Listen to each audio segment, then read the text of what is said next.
in an attempt to resolve them. This does not work. It has never worked. There is really no such thing as an unalienable right outside of the culture which it is assumed. We are making this up. Therefore, liberties need to be inherent in the social system, by design, not alluded to ambiguously on paper. As a classic example of this, let's take the notion of divine law, the famed 10 Commandments. Thou shalt not steal, thou shalt not murder. Why? These are surface notion cop-outs created by men who didn't have any real information, who did not understand that we live in a cause and effect reality. Telling people this does virtually nothing, as history has proven. Morality is an empty idea that has no empirical referent. An intelligent commandment would be something like, thou shalt continually reorient thyself and society to reduce reactionary propensities that lead to aberrated consequences such as stealing and murder. That would be a genuine statement from the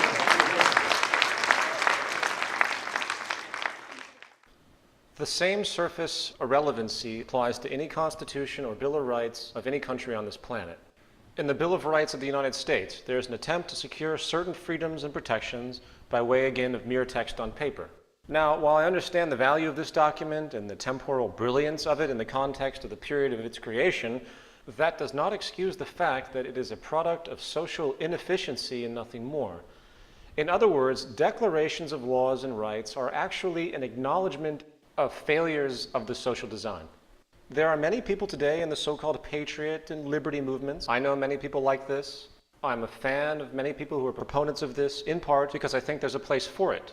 But this document is not the savior of America. Some people seem to believe that the United States had some magical position at one point or another, perhaps where we slaughtered all the Mexicans and Indians to steal the land, or the fact that when the Constitution was written, only white property-owning males, which is about 10% of the whole population of the nation, could actually vote. This is government by the people? Moving on, let me demonstrate what I'm talking about here.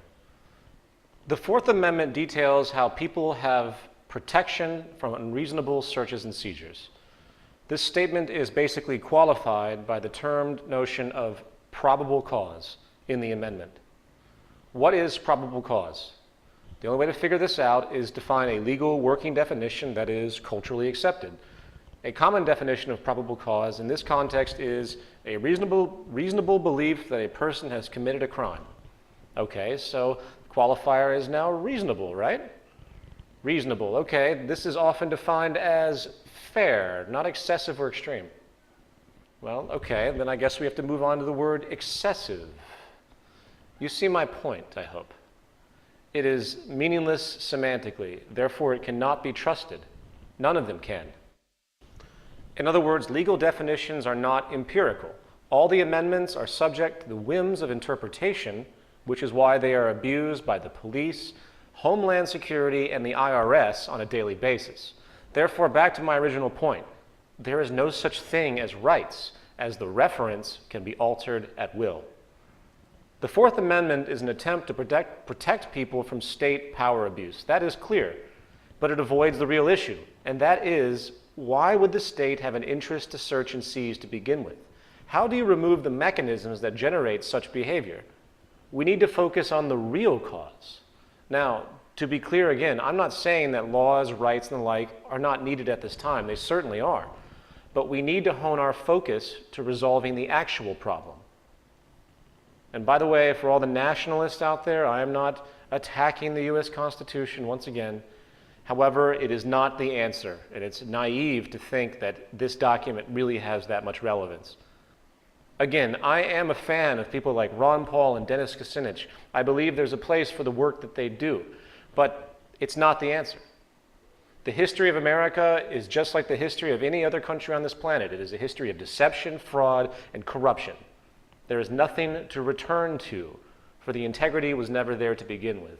We must move forward, not backwards. And this brings us to government.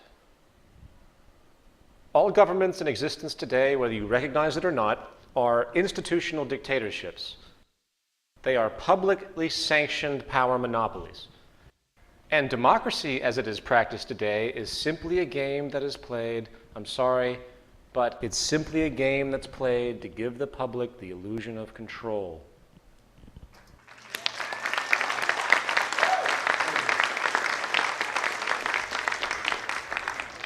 People think they have choice in our current system because they can press a button on a voting machine and put a pre-selected person into power. However, once that person is in power, the public then has virtually no say. Did you vote for the bank bailout? No. Did you vote for the cabinet of a new president? Did you vote for the tax increase? Do you vote for where highways or power grids or any infrastructure goes? Did you vote for the wars in Afghanistan and Iraq? No, you didn't. So where is your real participation? In part 3, we will discuss how a true democracy actually would work, and it's not the election of people, it's the election of ideas. We have to understand that government as we know it today is not in place for the well-being of the public, but rather for the perpetuation of their establishment and their power, just like every other institution within a monetary system.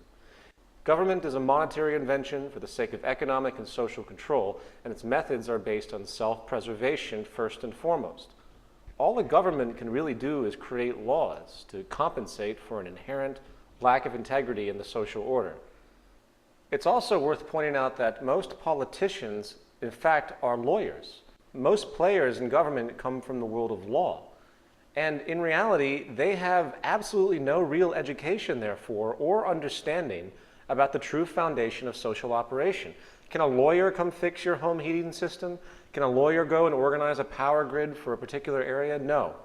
Lawyers and hence politicians are simply not trained in any tangible way to solve real problems.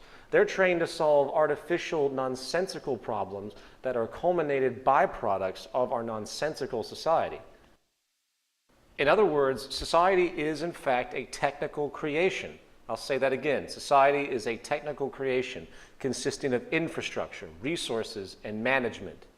Society is a technological construct. Republican, Democrat, it doesn't mean a damn thing. If you really want to see a society that works, you have to begin to realize that science and technology is the overarching element that governs the entire mechanism of social organization. And therefore, those who study those attributes should be given not control, but should be given the forefront of participation, forefront of influence to say, hey, we can feed and clothe all the impoverished people in Africa and in the third world. We could technically do it. But unfortunately, they go to their corporate bureaucracy and hence government bureaucracy. And of course, the governments say, oh, we don't have the money for that. The question has never been, do we have the money? The question has always been, do we have the resources and technological know-how? Now, the final issue I would like to cover in this section has to do with activism and the traditional patterns of activism we have seen historically across the world. In the world today, there are countless well-intentioned people and activist organizations making a lot of noise about the rampant problems and injustices in our world. Yet, unfortunately, as you tend to find, very few offer any real tangible long-term solutions. Those that do offer solutions, however, almost universally frame those solutions within the pre-existing social establishment. Their tactics tend to involve new legislation, and of course, they always demand ethics and accountability. Very little regard is given to the root structure of our system. Battling and protesting corporate organizations, corrupt corporate organizations, and seeking money from society in an attempt to curtail such trends is a typical path that is taken. It is a very respectable path in general. However, it is not going to create long-term change. I'm nothing but pleased to see something like this, but does that really do anything? When it comes to social corruption, poverty, environmental disregard, human exploitation, and most personal and social turmoil in the world today, the great realization is that most of these problems are not the result of a particular company, some nefarious elite group, or some government legislation. These are symptoms of the foundational problem. The real issue is human behavior, and human behavior is largely created and reinforced by the social patterns required for survival as necessitated by the social system of that period in time. We are products of our society. And the fact of the matter is, it is the very foundation of our socioeconomic system and hence our environmental condition which has created the sick cultural climate you see around you. Very rarely do any activist organizations today consider the possibility that maybe it is the social system itself that is the problem. The bottom line is that we can spend the rest of our existences attempting to stomp on the ants that mysteriously wander out from underneath our refrigerator, setting traps or laws, or we can get rid of the spoiled food behind it, which is causing the infestation to begin with.